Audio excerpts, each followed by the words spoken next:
जय बोलिए त्रिकालवर्ती त्रैलोक पूज्य विश्वाराध्य पंच परमेष्ठी भगवान की वर्तमान जिन शासन नायक वर्धमान महावीर भगवान की परम पूज्य चारित्र चक्रवर्ती आचार्य श्री शांति सागर जी मुनि महाराज की परम पूज्य सिद्धांत चक्रवर्ती आचार्य गुरुदेव श्री विद्यानंद जी मुनि महाराज की विश्व कल्याणकारक अहिंसा प्रधान संयुक्त विश्व धर्म की सत श्रद्धालु महानुभाव।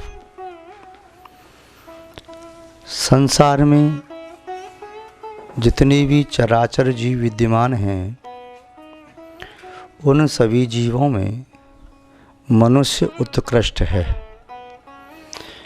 उसके पास मनोबल, वचन बल और काय बल है। मनुष्य ही अपना कल्याण करने में पूर्ण समर्थ है। असंगी जीव अपना कल्याण करने में समर्थ नहीं।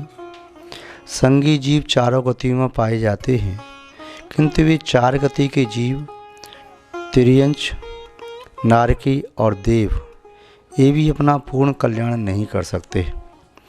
देव गति के देव वे धर्म के प्रति श्रद्धावान तो हो सकते हैं, विवेकवान हो सकते हैं, किंतु क्रियावान नहीं हो सकते। नरक में रहने वाले नारकी क्वचित कदाचित सम्यक श्रद्धावान भी हो सकते हैं और किंचित सम्यक विवेकवान भी होते हैं, किंतु वे भी क्रियावान नहीं हो सकते। त्रियंचों में जो संगी पंचेंद्रिय त्रियंच हैं वे भी क्वचित कदाचित सम्यक को प्राप्त कर सकते हैं और कर्म भूमि के त्रियंच देशवृत्ति तक बन सकते हैं, किंतु कर्म भूमि का मनुष्य आज इस पंचम काल की अपेक्षा से न केवल देशवृत्ति बन सकता है अपितु महावृत्ति भी बन सकता है। महावृत्ति बनने का आशय है वह सम्यक दर्शन, सम्यक ज्ञान, सम्यक चारित्र तीनों से युक्त हो गया। वह अपना कल्याण कर सकता है। वह प्रमत्त और अप्रमत्त दशा तक इस पंचम काल में रह सकता है। उसके ऊपर जाने की आज क्षमता नहीं है। जितने भी सर्वज्ञ तीर्थंकर प्रभु हुए उन्होंने आत्म कल्याण का उपदेश संगी जीवों को दिया। उनमें भी प्रमुखता मनुष्यों की रही। देवों ने भक्ति करके पुण्य का अर्जन किया, नारकी आ नहीं सकते। तिर्यंच जो आसन भव्य थे उन्होंने भी धर्म का उपदेश सुन करके अपनी शक्ति अनुसार व्रतों को ग्रहण किए, किंतु तीर्थंकर प्रभु की सभा के मुख्य श्रोता होते हैं वे कर्म भूमिज मनुष्य ही होते हैं। उन 12 सभाओं में भले ही उनकी संख्या कम हो, देव और देवियों की संख्या ज़्यादा हो, किंतु इसके बावजूद भी उत्कृष्ट श्रोता जो होते हैं मनुष्य होते हैं। चाहे वे गणधर परमेष्ठी के रूप में विराजमान होते हैं, चाहे वे चक्रवर्ती आदि राजा महाराजा के रूप में विराजमान होते हैं, या मनुष्यों के रूप में, या इधर आर्यिका व श्राविका के रूप में, क्योंकि उनकी पात्रता है, क्षमता है। वे संयम आदि का विशेष पालन करके कर्मों की निजरा करते हुए और क्रम से आगे बढ़ते संपूर्ण कर्मों को नाश करके मोक्ष को प्राप्त कर सकते हैं कर्म भूमि मनुष्य। अब यहाँ पर भगवान महावीर स्वामी या कोई भी तीर्थंकर ने प्राणियों के कल्याण के लिए धर्म का उपदेश 2 प्रकार से दिया, जिसमें एक धर्म है समण धर्म, दूसरा धर्म है श्रावक धर्म। समण धर्म का पालन करने में वही समर्थ हैं जो यथाजात दिगंबर हैं।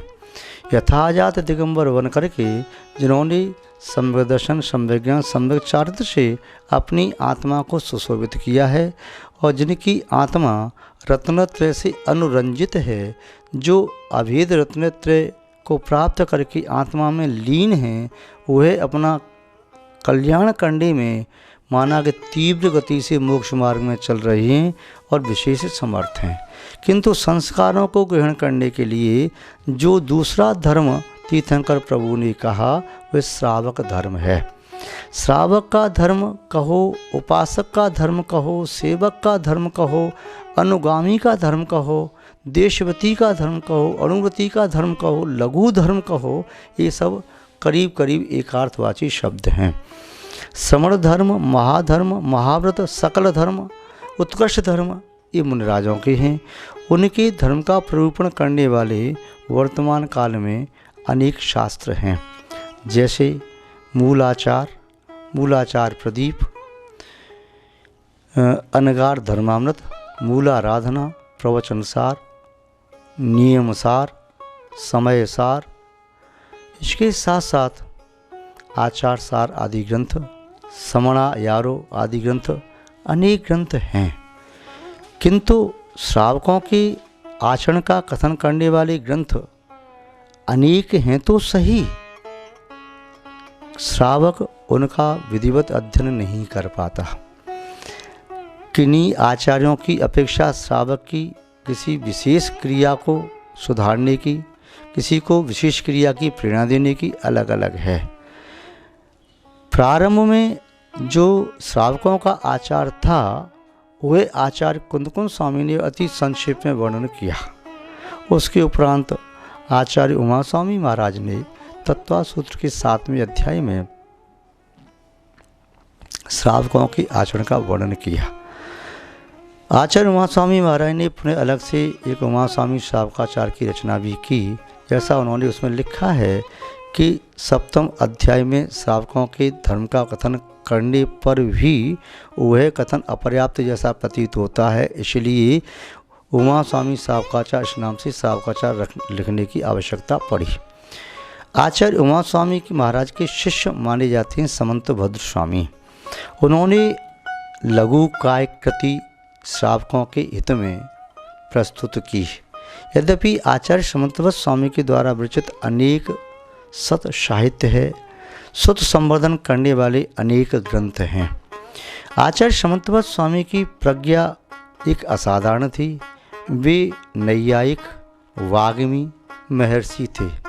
वे अदम्य साहसी, जित इंद्रिय एवं महान तपस्वी थे। उनकी वाणी निस्संदेह प्रभावक थी।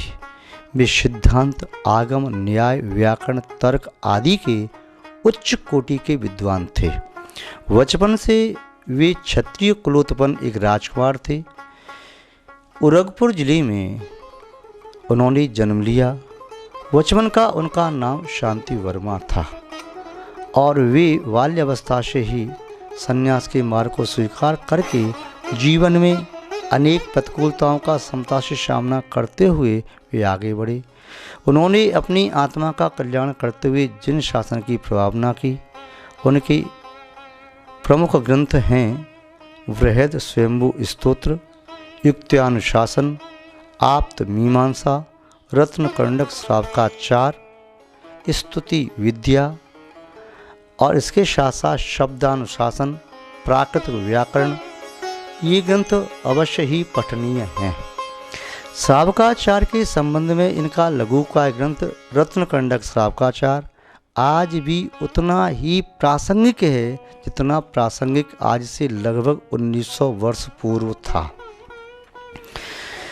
स्वाध्याय करने वाले श्रावक व श्राविका जब स्वाध्याय करते हैं उतने समय के लिए चित्त स्थिर होता है, अशुभ से उसका मन हट जाता है। चाहे भले ही माला फेरते समय चित्त उतना निर्मल, विशुद्ध या एकाग्र न हो पाए, किंतु स्वाध्याय करते समय अवश्य ही चित्त एकाग्र होता है। इसके साथ साथ स्वाध्याय करते समय नूतन आत्मा के संबंध में, धर्म के संबंध में कुछ जानकारियाँ प्राप्त होती हैं, तब वह भावशुद्ध ज्ञान आत्मा को आनंद की अनुभूति कराने वाला होता है। जैसे कक्ष में एक दीपक जल रहा हो तो उसके प्रकाश से आनंद आता है, 2 दीपक जलें, 3 जलें, 4 जलें तो फिर नेत्रों को सुख उत्पन्न होता है और प्रकाश को देख करके आनंद की अनुभूति होती है। उसी प्रकार जैसे जैसे भावशुद्ध ज्ञान की वृद्धि होती चली जाती है द्रव्य शुद्ध ज्ञान के माध्यम से, वैसे वैसे श्रावकों को आनंद की अनुभूति होती है। इसलिए शब्द ज्ञान को भी सुख का कारण कहा। विद्वतवर दौलतराम जी ने तो यहाँ तक लिख दिया, ज्ञान समानन आन जगत में सुख को कारण, यह परमावत जन्म जरा मृत रोग निवारण।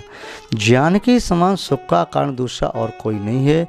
ज्ञान एक और जहाँ सम्यक को सुदृढ़ करता है, उधर दूसरी ओर वही सम्यक ज्ञान चारित्र को निर्मल भी बनाता है। स्वस्मयी अध्याय अध्ययनम स्वाध्याय। अथवा स्वस्य हिताय अध्ययनम स्वाध्याय, स्वयं के लिए अध्ययन करना वह स्वाध्याय है, या स्व का हित करने के लिए शास्त्रों का आर्ष परंपरा के पोषक शास्त्रों का अध्ययन करना, पठन पाठन प्रक्षणा या उसे रटना या चिंतन करना या उपदेश भी देना, ये सभी 5 प्रकार का स्वाध्याय आत्महित में समर्थ होता है। आज हम थोड़ा श्रावकों के आचार संबंधी ग्रंथ, उसी लघु का ग्रंथ रत्न कंडक श्रावकाचार पर थोड़ा सा प्रकाश डालते हैं। उनकी एक एक कारिका को यहाँ पर देखते हैं। सर्वप्रथम उन्होंने मंगलाचरण करके ग्रंथ का उन्होंने संकल्प लिया, किस प्रकार ग्रंथ प्रारंभ करना चाहते हैं। तो ये सर्वप्रथम मंगलाचरण है, जिसमें वे अपने इष्ट देवता को नमस्कार कर रहे हैं, क्योंकि कोई भी ऐसा प्रज्ञ पुरुष, श्रद्धावान पुरुष नहीं होता जो इष्ट देवता को नमस्कार किए बिना कार्य का प्रारंभ करे। 7 से पुण्य वाप्तिश्य मंगलाचरण करने से 7 से पुण्य की प्राप्ति भी होती है, क्योंकि मंगलाचरण में इष्ट देवता को नमस्कार किया जाता है और नमस्कार करने से परिणाम निर्मल होते हैं। नमस्कार करने से काय की शुभ चेष्टा होती है। नमस्कार करने से वचन भी नम्रीभूत विनय से युक्त होते हैं और नमस्कार करने से चित्त पवित्र होता है। इसलिए नमस्कार यहाँ पर आचार्य महोदय कर रहे हैं। नमः श्री वर्धमानाय निर्धूत कलिलात्मने सालोकानां त्रिलोकानां यद विद्या दर्पणायते। आचार्य महोदय ने ग्रंथ का प्रारंभ नकार शब्द से किया। सभी अक्षरों का अपना अलग अलग महत्व है। अक्षर कभी भी पूर्ण क्षण अवस्था को प्राप्त नहीं होते। अक्षर ये इसलिए हैं क्योंकि केवल ज्ञान का कारण है। केवल ज्ञान को भी क्षण रहित अक्षर ज्ञान कहा जाता है, और यहाँ पर शुद्ध ज्ञान को भी अक्षर ज्ञान कहा जाता है, क्योंकि शुद्ध ज्ञान नियम से केवल ज्ञान का कारण बनता है। इसलिए ये कहना भी उचित है, शुद्ध ज्ञान पिता की तरह से है और केवल ज्ञान पुत्र की तरह से है। शुद्ध ज्ञान के माध्यम से वह केवल ज्ञान को प्राप्त किया जा सकता है। अवधि ज्ञान, मन प्रज्ञान अनिवार्य नहीं है, किंतु शुद्ध ज्ञान केवल ज्ञान की उत्पत्ति में अनिवार्य कारण है। तो प्रारंभ करने वाला अक्षर कभी आकार से प्रारंभ किया, कभी सकार से प्रारंभ किया, कभी किसी ने और अक्षर से प्रारंभ किया। सकार से प्रारंभ करते समय वह ग्रंथ सुख कारक होता है। हकार से कोई ग्रंथ प्रारंभ किया जाता है तो वह दुख कारक होता है।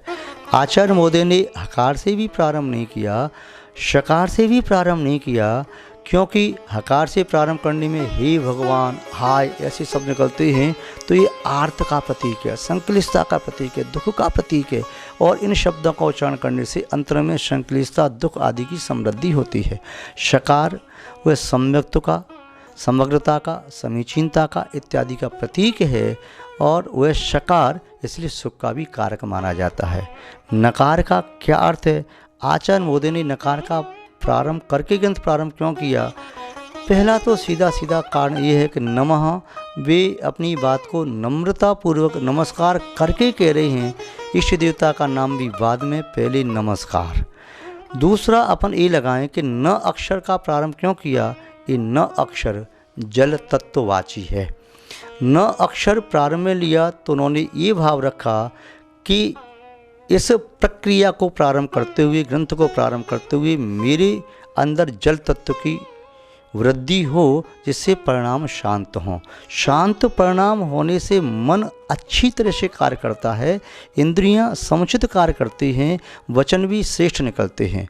अग्नि तत्व की अधिकता होने से व्यक्ति विक्षिप्त हो जाता है, इंद्रियां उच्छृंखल हो जाती हैं, और शब्द भी यदवा तदवा और कर्कश, कठोर, निंद्य, परुष और दुख कारक निश्चित होते हैं। और यदि क्रूरता परिणामों में आ जाए तो मन मलिन हो जाता है। इसलिए अग्नि तत्व की प्रधानता में शुभ कार्य संपन्न नहीं किए जा सकते। अब यहाँ पर आचार्य महोदय ज्ञान विवेक को जागृत करते हुए पूर्ववर्ती आचार्यों के अनुसार कही बात को कहने के लिए नकार का प्रयोग किया तो न अक्षर जल तत्ववाची तो है ही, कि न अक्षर आत्मसिद्धि का कारक भी है। और इसके साथ साथ ये न अक्षर मृदु कार्यों का साधक है। न बीजाक्षर का ध्यान करने से मृदु कार्य सिद्ध होते हैं, न बीजाक्षर का ध्यान करने से आत्मसिद्धि होती है, और न बीजाक्षर विघ्न विनाशक भी होता है। व्यक्ति के पास सामर्थ्य से ज़्यादा उपलब्धि हो जाए तो अनियंत्रक हो जाता है, स्वच्छंद स्वतंत्र बन जाता है। फिर स्वच्छंद होकर के वह अपना ही अहित कर लेता है। उच्छृंखल हाथी जैसे अपना अहित करता है वैसे कोई भी मनुष्य अपना अहित कर सकता है। तो न बीजाक्षर पहले कहने से आचार्य महोदय ने अपने आप पर नियंत्रण भी किया कि मैं श्रावकों के हित की बात कर रहा हूँ। यदि मैं अनियंत्रित हो गया तो कहीं हित के स्थान पर अहित का शब्द न लिपिबद्ध हो जाए। तो इस प्रकार की यह भावना आचार्य महोदय की रही होगी। इसके साथ में लगाया न के साथ माँ बीजाक्षर। माँ बीजाक्षर होता है वह भी सर्व सिद्धिदायक होता है। माँ बीजाक्षर जो होता है वह निस्संदेह उत्तम सुख का दायक होता है, और माँ बीजाक्षर शांत चित्त करने वाला होता है। माँ बीजाक्षर वंशवर्धक होता है, और माँ बीजाक्षर यह ध्यान का मूलक भी है। इसलिए प्रणव बीजाक्षर का उच्चारण करते हैं ओम, तो इसके साथ मकार को अनुस्वार को अलग लगाते हैं। बिंदु मात उत्तम सुख का कारक है। तो ये मंगलाचरण यहाँ पर आचार्य महोदय नमः शब्द से प्रारंभ कर रहे हैं। मंगलाचरण करने के उपरांत ही अन्य बात प्रारंभ की जा सकती है। जब मंगल भावना अंदर में प्रादुर्भूत होती है तब भावनाओं को शब्द उसी प्रकार के मिलें तो फिर शब्दों में भावना निहित हो जाती है, तो वे शब्द जीवंत हो जाते हैं। यदि शब्दों में भावना नहीं है तो वे मृत शब्द हैं, वो मुर्दे की तरह से हैं। मुर्दा कितना सुंदर भी हो किंतु एक कार्यकारी नहीं होता, ऐसे ही जीवंत परमेष्ठी की वाणी कार्यकारी होती है। उनके शब्दों में उनका भाव निहित होता है। विस्तार से हम कल इस पर चर्चा करेंगे। आज तो इतना ही है कि नमः नमस्कार हो श्री से युक्त लक्ष्मी सूक्त वर्धमान स्वामी के लिए, जिन्होंने अपने संपूर्ण कर्मों को कर्म कालिमा को नष्ट कर दिया है और जिनके निर्मल विमल केवल ज्ञान में लोकाकाश और अलोकाकाश, तो सालोका नाम अलोकाकाश सहित तीनों लोग दर्पण में प्रतिबिंबित होते हैं। ऐसे वर्धमान स्वामी को नमस्कार किया। ये अति संक्षेप में अर्थ देखा, विस्तार से चर्चा आगे करेंगे।